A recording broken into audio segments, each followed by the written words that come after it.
रबीउल अव्वल का मुबारक महीना और इस मुबारक महीने की मुनासबत से ये सदर बाज़ार है लाहौर कैंट का।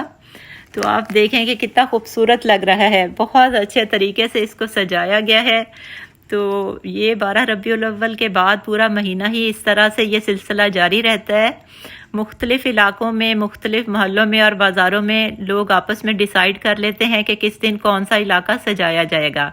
फिर वहाँ पे पैसे इकट्ठे किए जाते हैं और बहुत सारी झंडियाँ, कलरफुल लाइटें ली जाती हैं, लंगर लगाए जाते हैं और बहुत खुशी का समा होता है। बच्चों के लिए झूलों की अरेंजमेंट होती है, बच्चे झूले झूल रहे होते हैं, खा पी रहे होते हैं, लोग बाहर आए होते हैं।